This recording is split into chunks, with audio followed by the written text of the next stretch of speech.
இப்படி திவாலாகிற கம்பெனி காட்டி கூட தனக்கு தனக்கு வந்து பெரிய சொத்து இருக்கிறதா காட்டி இந்த பெண் வீட்டார்கிட்ட எதிர்பார்த்து கல்யாணம் பண்ணுற தன்மையும் நடக்குது. அப்படி நிறைய பேர் வந்து அந்த மாதிரி மோசமாக போன நிலைமையெல்லாம் திருப்பூரில் இருக்குது. அது திருப்பூர் முதலாளிகள் பல பேர்த்துக்கு தெரியும்.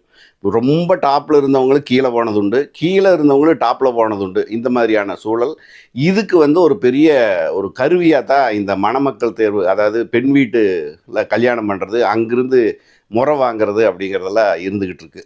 அந்த அடிப்படையில் பார்த்தா என்னதான் பெரிய சொத்துக்காரராக வந்து இந்த ரிதன்யாவுடைய புகுந்த வீட்டில் அந்த ஈஸ்வரமூர்த்தியும் அந்த சித்ராதேவி அவங்க குடும்பமும் அவங்க தாத்தா, அதாவது அவங்க அப்பா வந்து கிருஷ்ணன் வந்து பெரிய தலைவராக இருந்தாலும் அவங்களுக்குள்ள அந்த பொருளாதார வலிமை எந்த அளவுக்கு இருக்குது, ஒரு 40 வருஷத்துக்கு முன்னாடி அவங்களுடைய கெத்து எப்படி இருந்தது, இப்போ எந்த மாதிரி தொழில்கள் பண்ணாங்க, தொழிலில் இல்லாமல் பொதுவாகவே சொத்துக்களை கொடுத்து ஊதாரி பண்ணி செலவு பண்ணாங்களா அப்படிங்கிற